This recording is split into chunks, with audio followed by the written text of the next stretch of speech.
그동안 아이패드를 사용하면서 멀티태스킹을 하고 싶으셨던 분들이 정말 많으셨죠. 이제는 이 스테이지 매니저 기능을 통해서 멀티태스킹을 할 수 있습니다.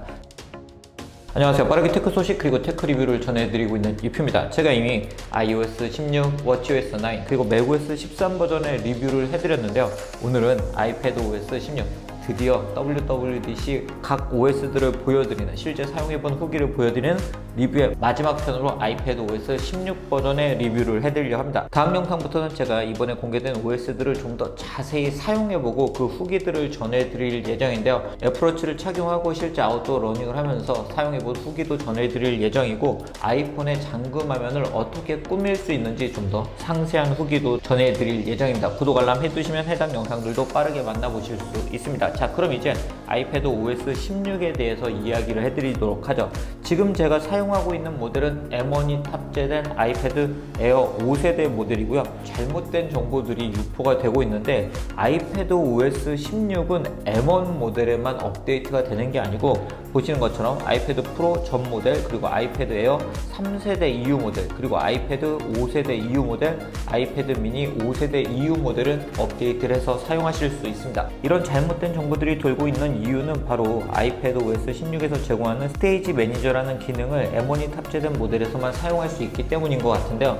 이 기능이 M1에서만 제공되는 이유는 해외 매체들을 보니까 이번 iPadOS 16에서 제공하고 있는 가상 메모리 기능을 M1 모델에서만 사용할 수 있기 때문으로 이렇게 이야기가 나오고 있더라고요. 자, 그 부분을 일단 제가 나중에 좀 더 자세히 살펴보고 이야기를 해드리도록 하고요. 자, 그럼 이제 이번 모델에 추가된 기능들을 하나씩 살펴보도록 하겠습니다. 그동안 아이패드를 사용하면서 멀티태스킹을 하고 싶으셨던 분들이 정말 많으셨죠. 이제는 이 스테이지 매니저 기능을 통해서 멀티태스킹을 할 수 있습니다. 스테이지 매니저 기능은 제어센터에서 이렇게 켜고 끌 수 있고요. 자, 스테이지 매니저 기능을 사용하게 되면 예를 들어 이렇게 앱스토어를 사용하다가 이런 식으로 사파리로 전환을 할 수도 있고요. 뭐 설정으로 전환을 할 수도 있고, 이렇게 캘린더로 전환을 하면서 사용을 할 수가 있고요. 만약에 두 가지 이상의 앱을 사용하고 싶은 경우는 이렇게 끌어서 이렇게 두면 두 가지 이상의 앱들을 사용할 수가 있고요. 창 크기도 이런 식으로 조절을 할 수 있습니다.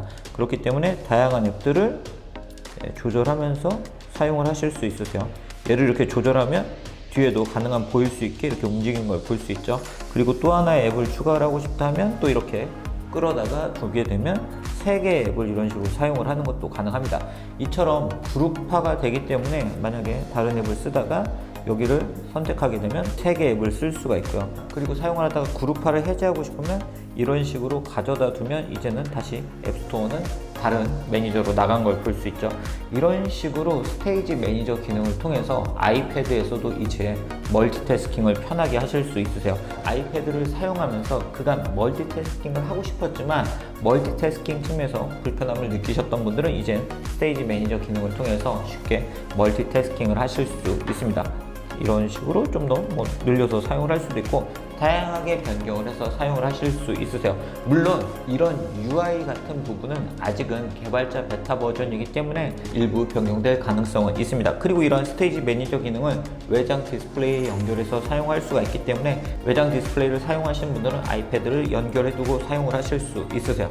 또 하나 이렇게 직접 사용하면서 또 마음에 드는 기능 중에 하나는, 자, 이렇게 키보드 등을 사용할 때 이렇게 되돌리기도 가능하고요, 다시 쓰기도 가능한 등 이런 기능들, 저희가 PC에서 사용을 하고 있는 다양한 기능들이 이번에 추가가 되었기 때문에 좀 더 편하게 아이패드를 사용하실 수 있습니다. 자, 그 다음으로 메일에는 iOS나 macOS와 동일하게 예약 전송 기능이 추가가 되었고요, 나중에 보기 기능이 추가되었고, 전송을 취소할 수 있는 기능이 추가가 되었습니다. 그리고 메시지를 사용할 때, 아이패드를 사용해서 메시지를 사용할 때도 메시지 전송 취소나 메시지 수정 등의 기능을 사용하실 수 있으세요.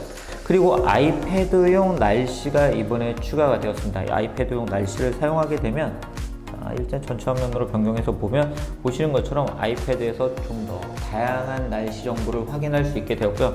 이렇게 이제는 날씨 앱 같은 경우는 아이패드, 맥, 그리고 아이폰에서 거의 동일한 UI로 사용할 수 있게 되었습니다. 아이패드를 사용하면서 날씨 위젯을 사용하신 분들은 이렇게 날씨 위젯에서 바로 터치를 해서 해당 지역의 날씨를 이렇게 볼 수 있는 기능도 사용을 하실 수 있으세요. 자, 그리고 보시는 것처럼 메시지 앱에서는 메모나 프리젠테이션, 미리 알림, 사파리, 탭 그룹 등을 공유를 해서 협업할 수 있는 기능도 사용할 수가 있기 때문에 이제는 다른 분들과 함께 이렇게 협업을 하실 수도 있으세요. 메시지를 기반으로 이런 협업도 가능해졌습니다.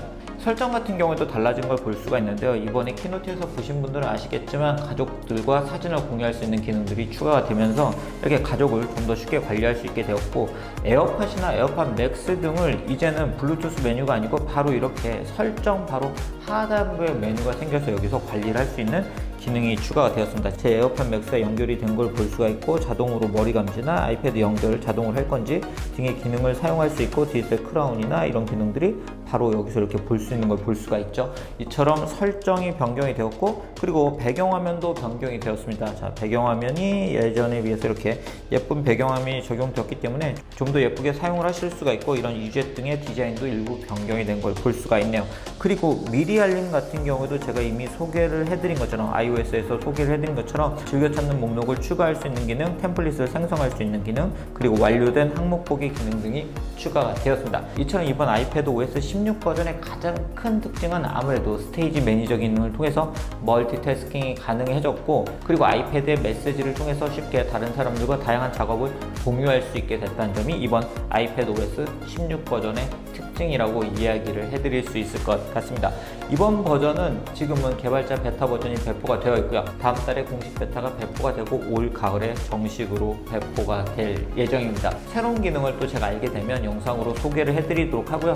제가 다음 영상에서는 아이폰의 잠금화면을 꾸밀 수 있는 다양한 방법, iOS 16을 통해서 어떤 기능들이 추가가 되었는지 좀 더 자세히 소개를 해드리도록 하겠습니다. 구독, 알람 해두시면 해당 영상도 빠르게 만나보실 수 있습니다. 그럼 오늘 영상은 여기서 마치도록 하겠습니다.